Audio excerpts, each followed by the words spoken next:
नमस्ते। आइए सुनते हैं कथा सम्राट मुंशी प्रेमचंद की कहानी कजाकी। मेरी बाल स्मृतियों में कजाकी एक न मिटने वाला व्यक्ति है।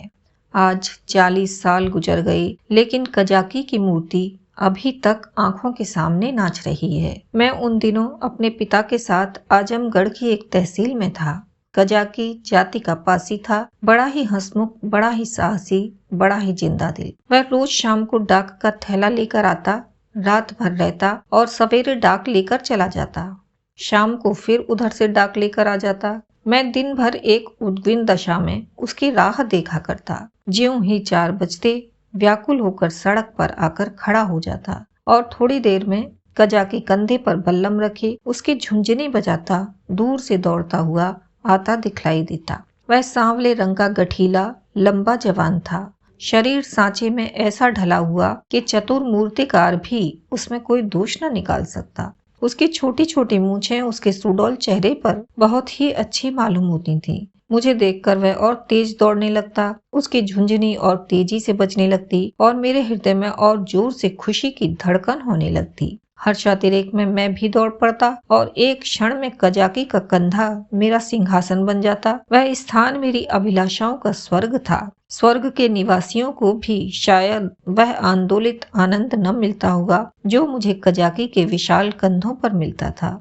संसार मेरी आंखों में तुच्छ हो जाता और जब कजाकी मुझे कंधे पर लिए हुए दौड़ने लगता तब तो ऐसे मालूम होता मानो मैं हवा के घोड़े पर उड़ा जा रहा हूँ। कजाकी डाक खाने में पहुँचता तो पसीने से तर रहता, लेकिन उसमें आराम करने की आदत न थी। थैला रखते ही वह हम लोगों को लेकर किसी मैदान में निकल जाता। कभी हमारे साथ खेलता, कभी बिरहे गाकर सुनाता और कभी कहानियां सुनाता। उसे चोरी और डाके, मारपीट, भूत प्रेत की सैकड़ों कहानियां याद थीं। मैं ये कहानियां सुनकर विस्मयपूर्ण आनंद में मग्न हो जाता। उसकी कहानियों के चोर और डाकू सच्चे योद्धा होते थे जो अमीरों को लूटकर दीन दुखी प्राणियों का पालन करते थे। मुझे उन पर घृणा के बदले श्रद्धा होती थी।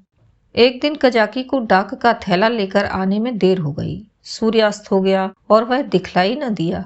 मैं खोया हुआ सा सड़क पर दूर तक आंखें फाड़ फाड़ कर देखता था, पर वह परिचित रेखा न दिखलाई पड़ती थी। कान लगाकर सुनता था, झुन की वह आमोदमय ध्वनि न सुनाई देती थी। प्रकाश के साथ मेरी आशा भी मलिन होती जाती थी। उधर से किसी को आते देखता तो पूछता, कजाकी आता है? पर या तो कोई सुनता ही न था या केवल सिर हिला देता था। सहसा झुन की आवाज कानों में आई। मुझे अंधेरे में चारों ओर भूत ही दिखलाई दिया करते थे। यहाँ तक कि माताजी के कमरे में ताक पर रखी हुई मिठाई भी अंधेरा हो जाने के बाद मेरे लिए त्याज्य हो जाती थी। लेकिन वह आवाज सुनते ही मैं उसकी तरफ जोर से दौड़ा। हाँ, वह कजाकी ही था। उसे देखते ही मेरी विकलता क्रोध में बदल गई। मैं उसे मारने लगा, फिर रूठकर अलग खड़ा हो गया। कजाकी ने हंसकर कहा, मारोगे तो मैं एक चीज लाया हूँ, वह न दूंगा। मैंने साहस करके कहा, जाओ मत देना, मैं लूंगा ही नहीं। कजाकी, अभी दिखा दूं तो दौड़कर गोद में उठा लोगे। मैंने पिघल कर कहा, अच्छा दिखा दो। कजाकी, तो आकर मेरे कंधे पर बैठ जाओ, भाग चलूं। आज बहुत देर हो गई है, बाबूजी बिगड़ रहे होंगे। मैंने अकड़ कर कहा, पहले दिखा। मेरी विजय हुई। अगर कजाकी को देर का डर न होता और वह 1 मिनट भी और रुक सकता तो शायद पासा पलट जाता। उसने कोई चीज दिखलाई जिसे वह एक हाथ से छाती से चिपटाए हुए था। लंबा मुंह था और आंखें चमक रही थीं। मैंने उसे दौड़कर कजाकी की गोद से ले लिया। यह हिरन का बच्चा था। आह, मेरी उस खुशी का कौन अनुमान करेगा। तब से कठिन परीक्षाएं पास की, अच्छा पद भी पाया, राय बहादुर भी हुआ, पर वह खुशी फिर न हासिल हुई। मैं उसे गोद में लिए उसके कोमल स्पर्श का आनंद उठाता घर की ओर दौड़ा। कजाकी को आने में क्यों इतनी देर हुई इसका ख्याल ही न रहा। मैंने पूछा, यह कहाँ मिला कजाकी? कजाकी, भैया, यहाँ से थोड़ी दूर पर एक छोटा सा जंगल है, उसमें बहुत से हिरन हैं। मेरा बहुत जी चाहता था कि कोई बच्चा मिल जाए तो तुम्हें दूं। आज यह बच्चा हिरनों के झुंड के साथ दिखलाई दिया। मैं झुंड की ओर दौड़ा तो सब के सब भागे। यह बच्चा भी भागा, लेकिन मैंने पीछा न छोड़ा और हिरन तो बहुत दूर निकल गए, यही पीछे रह गया। मैंने इसे पकड़ लिया, इसी से इतनी देर हुई। यूं बात करते हम दोनों डाक खाने पहुंचे। बाबूजी ने मुझे न देखा, हिरन के बच्चे को भी न देखा। कजाकी ही पर उनकी निगाह पड़ी बिगड़ कर बोले, आज इतनी देर कहाँ लगाई? अब थैला लेकर आया है, उसे लेकर क्या करूं? डाक तो चली गई, बता तूने इतनी देर कहाँ लगाई? कजाकी के मुंह से आवाज ना निकली। बाबूजी ने कहा, तुझे शायद अब नौकरी नहीं करनी है, नीच है ना, पेट भरा तो मोटा हो गया, जब भूखों मरने लगेगा तो आंखें खुलेंगी। कजाकी चुपचाप खड़ा रहा। बाबूजी का क्रोध और बढ़ा। बोले, अच्छा थैला रख दे और अपने घर की राह ले। सुअर, अब डाक लेके आया है, तेरा क्या बिगड़ेगा? जहाँ चाहेगा मजूरी कर लेगा, माथे तो मेरे आएगी, जवाब तो मुझसे तलब होगा। कजाकी ने रुआंसे होकर कहा, सरकार अब कभी देर न होगी। बाबूजी, आज क्यों देर की, इसका जवाब दे। कजाकी के पास इसका कोई जवाब न था।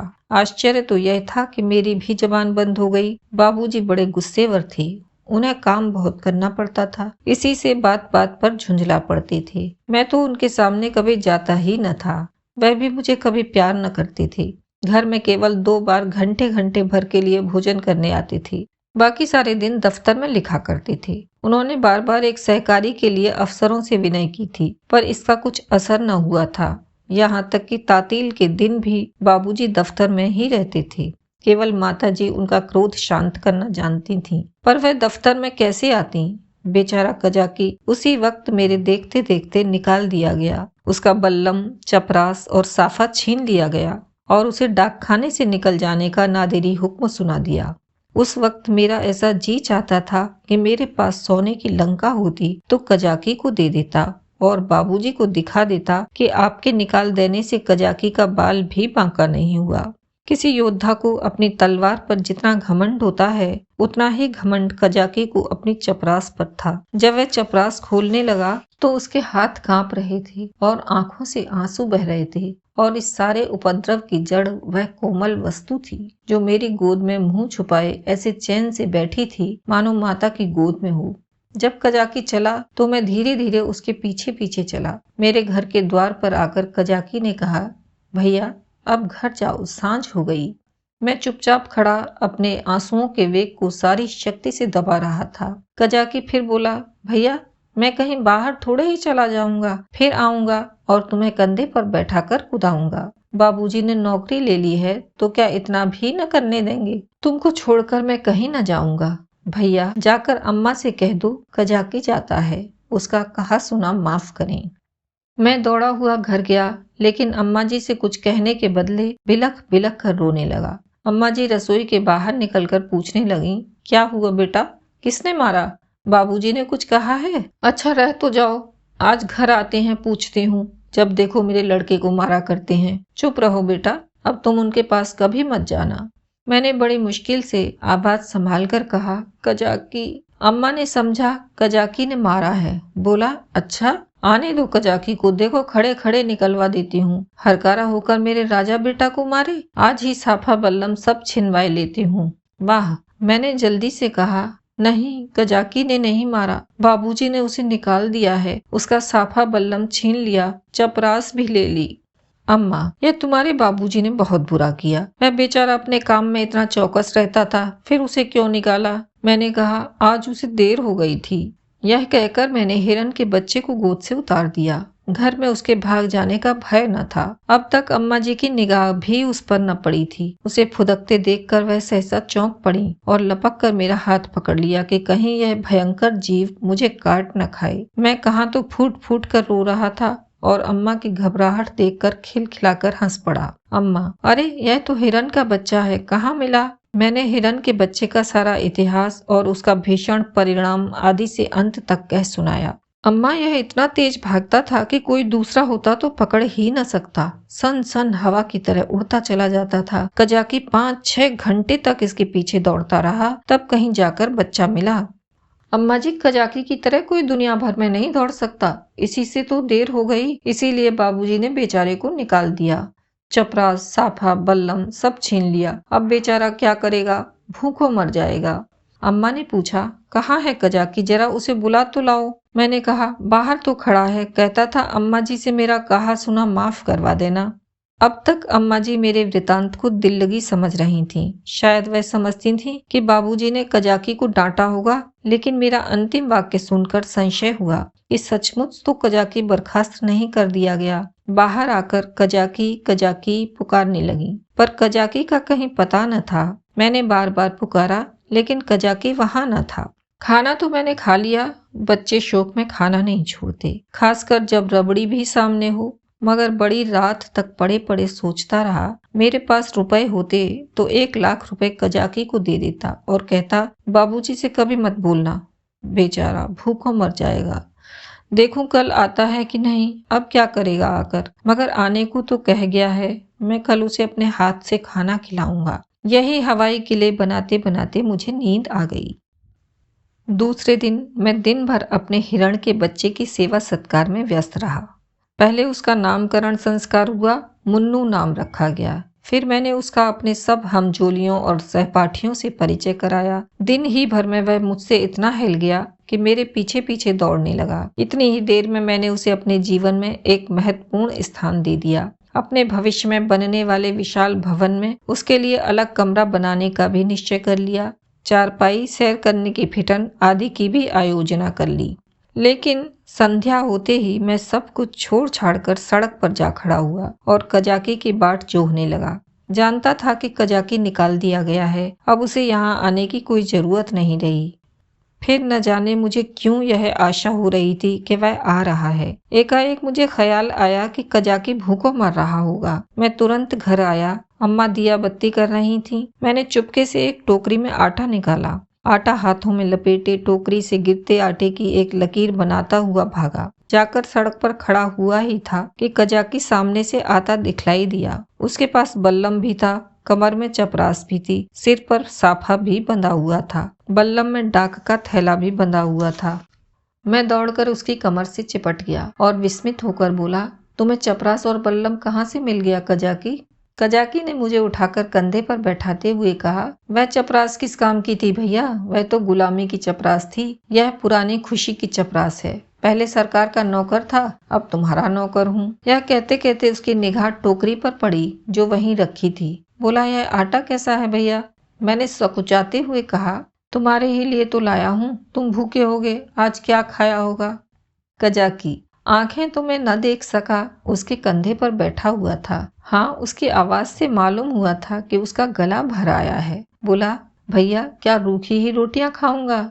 दाल, नमक, घी और तो कुछ नहीं है। मैं अपनी भूल पर बहुत लज्जित हुआ। सच तो है, बेचारा रूखी रोटियां कैसे खाएगा, लेकिन नमक, दाल, घी कैसे लाऊं? अब तो अम्मा चौके में होंगी। आटा लेकर तो किसी तरह भाग आया था, अब ये तीन तीन चीजें कैसे लाऊंगा? अम्मा से मांगूंगा तो कभी न देंगी। एक एक पैसे के लिए तो घंटों रुलाती हैं। इतनी सारी चीजें क्यों देने लगी? एकाएक मुझे एक बात याद आई। मैंने अपनी किताबों के बस्तों में कई आने पैसे रख छोड़े थे। मुझे पैसे जमा करके रखने में बड़ा आनंद आता था। मालूम नहीं अब वह आदत क्यों बदल गई। अब भी वही हालत होती तो शायद इतना फाके मस्त न रहता। बाबूजी मुझे प्यार तो कभी न करते थे, पर पैसे खूब देते थे। शायद अपने काम में व्यस्त रहने के कारण मुझसे पिंड छुड़ाने के लिए इसी नुस्खे को सबसे आसान समझते थे। इनकार करने में मेरे रोने और मचलने का भय था। इस बाधा को वह दूर ही से टाल देते थे। अम्मा जी का स्वभाव इससे ठीक प्रतिकूल था। उन्हें मेरे रोने और मचलने से किसी काम में बाधा पड़ने का भय न था। आदमी लेटे लेटे दिन भर रोना सुन सकता है। हिसाब लगाते हुए जोर की आवाज से ध्यान बढ़ जाता है। अम्मा मुझे प्यार तो बहुत करती थीं, पर पैसे का नाम सुनते ही उनकी त्योरियां बदल जाती थीं। मेरे पास किताबें न थीं, हाँ एक बस्ता था जिसमें डाक खाने के 2-4 फार्म तय करके पुस्तक रूप में रखे हुए थे। मैंने सोचा, दाल, नमक और घी के लिए क्या उतने पैसे काफी न होंगे? मेरी तो मुट्ठी में नहीं आती। यह निश्चय करके मैंने कहा, अच्छा मुझे उतार दो तो मैं दाल और नमक ला दूं, मगर रोज आया करोगे ना? कजाकी, भैया खाने को दोगे तो क्यों ना आऊंगा? मैंने कहा, मैं रोज खाने को दूंगा। कजाकी बोला, तो मैं रोज आऊंगा। मैं नीचे उतरा और दौड़कर सारी पूंजी उठा लाया। कजाकी को रोज बुलाने के लिए उस वक्त मेरे पास कोहिनूर हीरा होता तो उसकी भेंट करने में मुझे पेशो पेश न होता। कजाकी ने विस्मित होकर पूछा, ये पैसे कहाँ पाए भैया? मैंने गर्व से कहा, मेरे ही तो हैं। कजाकी, तुम्हारी अम्मा जी तुमको मारेंगी, कहेंगी कजाकी ने फुसला कर मंगवा लिए होंगे। भैया इन पैसों की मिठाई ले लेना और आटा मटके में रख देना। मैं भूखों नहीं मरता, मेरे 2 हाथ हैं, मैं भला भूखों मर सकता हूँ? मैंने बहुत कहा कि पैसे मेरे हैं, लेकिन कजाकी ने न लिए। उसने बड़ी देर तक इधर उधर की सैर कराई, गीत सुनाए और मुझे घर पहुंचाकर चला गया। मेरे द्वार पर आटे की टोकरी भी रख दी। मैंने घर में कदम रखा ही था कि अम्मा जी ने डांट कर कहा, क्यों रे चोर, तू आटा कहाँ ले गया था? अब चोरी करना सीखता है? बता किसको आटा दे आया, नहीं तो तेरी खाल उधेड़ कर रख दूंगी। मेरी तो नानी मर गई। अम्मा क्रोध में सिंगनी हो जाती थी। सिट पिटाकर बोला, किसी को नहीं दिया। अम्मा, तूने आटा नहीं निकाला? देख कितना आटा सारे आंगन में बिखरा पड़ा है। मैं चुप खड़ा था। वह कितना ही धमकाती थीं, चुमकारती थीं, पर जबान न खुलती थी। आने वाली विपत्ति के भय से प्राण सूख रहे थे। यहाँ तक कि यह भी कहने की हिम्मत न पड़ती थी कि बिगड़ती क्यों हो, आटा तो द्वार पर रखा हुआ है और न उठाकर लाते ही बनता था। मानो क्रिया शक्ति ही लुप्त हो गई हो, मानो पैरों में हिलने की सामर्थ्य ही नहीं। सहसा कजाकी ने पुकारा, बहू जी, आटा द्वार पर रखा हुआ है, भैया मुझे देने को ले गए थे। यह सुनते ही अम्मा द्वार की ओर चली गईं। कजाकी से वह पर्दा न करती थीं। उन्होंने कजाकी से कोई बात की या नहीं, यह तो मैं नहीं जानता, लेकिन अम्मा जी खाली टोकरी लिए हुए घर में आईं। फिर कोठरी में जाकर संदूक से कुछ निकाला और द्वार की ओर गईं। मैंने देखा कि उनकी मुट्ठी बंद थी। अब मुझसे वहां खड़ा न रहा गया। अम्मा जी के पीछे पीछे मैं भी गया। अम्मा ने द्वार पर कई बार पुकारा, मगर कजाकी चला गया था। मैंने बड़ी धीरता से कहा, मैं जाकर खोज लाऊं अम्मा जी? अम्मा जी ने किवाड़ बंद करते हुए कहा, तुम अंधेरे में कहाँ जाओगे? अभी तो यहीं खड़ा था। मैंने कहा कि यहीं रहना, मैं आती हूँ। तब तक न जाने कहाँ खिसक गया। बड़ा संकोची है, आटा तो लेता ही न था। मैंने जबरदस्ती उसके अंगूछे में बांध दिया। मुझे तो बेचारे पर बड़ी दया आती है। न जाने बेचारे के घर में कुछ खाने को है कि नहीं। रुपए लाई थी कि दे दूंगी, पर न जाने कहाँ चला गया। अब तो मुझे भी साहस हुआ। मैंने अपनी चोरी की पूरी कथा कह डाली। बच्चों के साथ समझदार बच्चे बनकर माँ बाप उन पर जितना असर डाल सकते हैं, जितनी शिक्षा दे सकते हैं, उतने बूढ़े बनकर नहीं। अम्मा जी ने कहा, तुमने मुझसे पूछ क्यों ना लिया? क्या मैं कजाकी को थोड़ा सा देती? मैंने इसका उत्तर न दिया। दिल में कहा, इस वक्त तुम्हें कजाकी पर दया आ गई है, जो चाहे दे डालो। लेकिन मैं मांगता तो मारने दौड़ती। हाँ, यह सोचकर चित्त प्रसन्न हुआ कि कजाकी भूखों न मरेगा। अम्मा जी उसे रोज खाने को देंगी और वह रोज मुझे कंधे पर बिठाकर सैर कराएगा। दूसरे दिन मैं दिन भर मुन्नू के साथ खेलता रहा। शाम को सड़क पर जाकर खड़ा हो गया, मगर अंधेरा हो गया और कजाकी का कहीं पता न था। दिए जल गए, रास्ते में सन्नाटा छा गया, पर कजाकी न आया। मैं रोता हुआ घर आया। अम्मा जी ने पूछा, क्यों रोते हो बेटा? क्या कजाकी नहीं आया? मैं और जोर से रोने लगा। अम्मा जी ने मुझे छाती से लगा लिया। मुझे ऐसा मालूम हुआ कि उनका कंठ गदगद हो गया है। उन्होंने कहा, बेटा चुप हो जाओ, मैं कल किसी हरकारे को भेजकर कजाकी को बुलावाऊंगी। मैं रोते ही रोते सो गया। सवेरे ज्यों ही आंखें खुली, मैंने अम्मा जी से कहा, कजाकी को बुलवा दो। अम्मा ने कहा, आदमी गया है बेटा, कजाकी आता होगा। मैं खुश होकर खेलने लगा। मुझे मालूम था कि अम्मा जी जो बात कहती हैं उसे पूरा जरूर करती हैं। उन्होंने सवेरे ही एक हरकारे को भेज दिया था। 10 बजे जब मैं मुन्नू को लिए हुए घर आया तो मालूम हुआ कि कजाकी अपने घर पर नहीं मिला। वह रात को भी घर न गया था। उसकी स्त्री रो रही थी कि न जाने कहाँ चले गए। उसे भय था कि वह कहीं भाग गया है। बालकों का हृदय कितना कोमल होता है, इसका अनुमान दूसरा नहीं कर सकता। उनमें अपने भावों को व्यक्त करने के लिए शब्द नहीं होते। उन्हें यह भी ज्ञात नहीं होता कि कौन सी बात उन्हें विकल कर रही है, कौन सा कांटा उनके हृदय में खटक रहा है, क्यों बार बार उन्हें रोना आता है, क्यों वे मन मारे बैठे रहते हैं, क्यों खेलने में जी नहीं लगता। मेरी भी यही दशा थी। कभी घर में आता, कभी बाहर जाता, कभी सड़क जा पहुंचता। आंखें कजाकी को ढूंढ रही थीं। वह कहाँ चला गया? कहीं भाग तो नहीं गया? तीसरे पहर को मैं खोया हुआ सा सड़क पर खड़ा था। सहसा मैंने कजाकी को एक गली में देखा।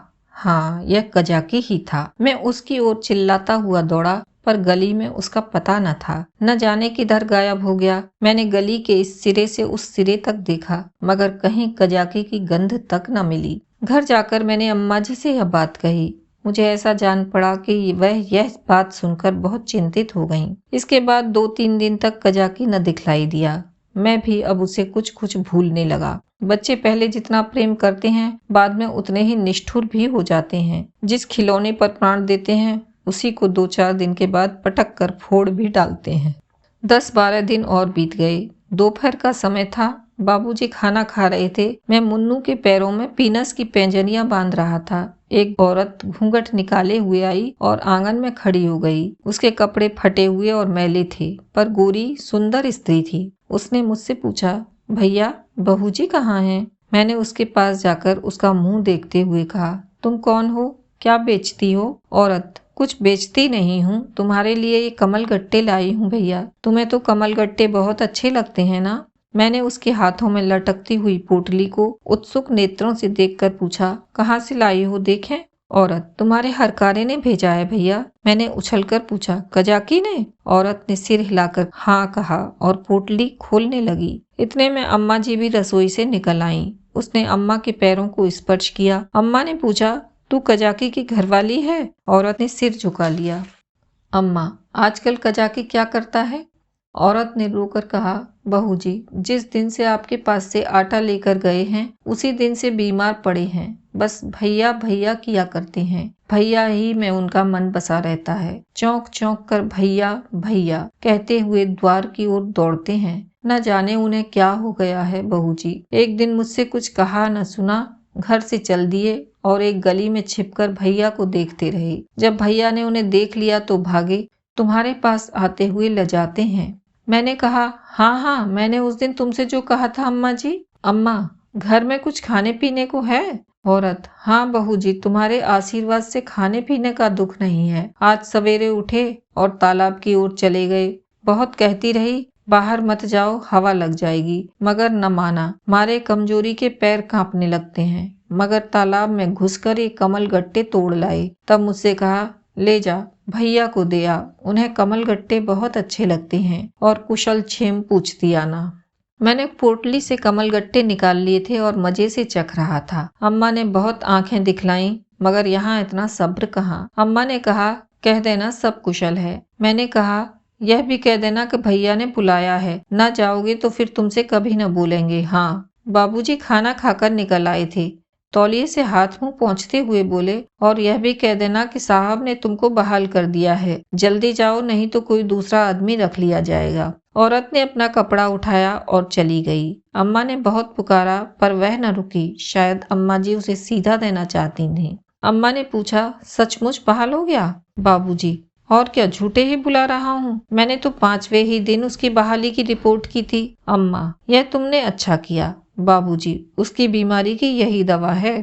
प्रातःकाल में उठा तो क्या देखता हूँ कि कजाकी लाठी टेकता हुआ चला आ रहा है। वह बहुत दुबला हो गया था। मालूम होता था बूढ़ा हो गया है। हरा भरा पेड़ सूख कर ठूंठ हो गया था। मैं उसकी ओर दौड़ा और उसकी कमर से चिपट गया। कजाकी ने मेरे गाल चूमे और मुझे उठाकर कंधे पर बैठालने की चेष्टा करने लगा, पर मैं न उठ सका। तब वह जानवरों की भांति भूमि पर हाथों और घुटनों के बल खड़ा हो गया और मैं उसकी पीठ पर सवार होकर डाक खाने की ओर चला। मैं उस वक्त फूला न समाता था और शायद कजाकी मुझसे भी ज्यादा खुश था। बाबूजी ने कहा, कजाकी तुम बहाल हो गए, अब कभी देर न करना। कजाकी रोता हुआ बाबूजी के पैरों में गिर पड़ा। मगर शायद मेरे भाग्य में दोनों सुख भोगना न लिखा था। मुन्नू मिला तो कजाकी छूटा, कजाकी आया तो मुन्नू हाथ से गया, और ऐसा गया कि आज तक उसके जाने का दुख है। मुन्नू मेरी ही थाली में खाता था। जब तक मैं खाने न बैठूं वह कुछ भी न खाता था। उसे भात में बहुत ही रुचि थी, लेकिन जब तक खूब घी न पड़ा हो उसे संतोष न होता था। वह मेरे ही साथ सोता था और मेरे ही साथ उठता भी था। सफाई तो उसे इतनी पसंद थी कि मलमूत्र त्याग करने के लिए घर से बाहर मैदान में निकल जाता था। कुत्तों से चिढ़ थी, कुत्तों को घर में कभी नहीं घुसने देता। कुत्ते को देखते ही थाली से उठ जाता और उसे दौड़कर घर से बाहर निकाल देता था। कजाकी को डाक खाने में छोड़कर जब मैं खाना खाने गया तो मुन्नू भी आ बैठा। अभी 2-4 ही कौर खाए थे कि एक बड़ा सा झबरा कुत्ता आंगन में दिखाई दिया। मुन्नू उसे देखते ही दौड़ा। दूसरे घर में जाकर कुत्ता चूहा हो जाता है। झबरा कुत्ता उसे आते देखकर भागा। मुन्नू को अब लौट आना चाहिए था, मगर वह कुत्ता उसके लिए यमराज का दूत था। मुन्नू को उसे घर से निकाल कर भी संतोष न हुआ। वह उसे घर के बाहर मैदान में भी दौड़ाने लगा। मुन्नू को शायद ख्याल न रहा कि यहाँ मेरी अमलदारी नहीं है। वह उस क्षेत्र में पहुंच गया था जहाँ झबरे का भी उतना ही अधिकार था जितना मुन्नू का। मुन्नू कुत्तों को भगाते भगाते कदाचित अपने बाहुबल पर घमंड करने लगा था। वह यह न समझता था कि घर में उसकी पीठ पर घर के स्वामी का भय काम किया करता है। झबरे ने इस मैदान में आते ही पलट कर मुन्नू की गर्दन दबा दी। बेचारे मुन्नू के मुंह से आवाज तक न निकली। जब पड़ोसियों ने शोर मचाया तो मैं दौड़ा, देखा तो मुन्नू मरा पड़ा है और झबरे का कहीं पता नहीं। अभी आप सुन रहे थे प्रेमचंद की लिखी कहानी कजाकी। आशा है आपको यह कहानी पसंद आई होगी। आप ऐसी ही और कहानियाँ सुनना चाहते हैं तो कृपया चैनल को सब्सक्राइब करें। नवीनतम कहानियों के लिए घंटी के बटन को दबाएं। कमेंट अवश्य करें। आपका कोई सुझाव है या फिर कोई विशेष कहानी सुनना चाहते हैं तो वह भी कमेंट बॉक्स में लिखें।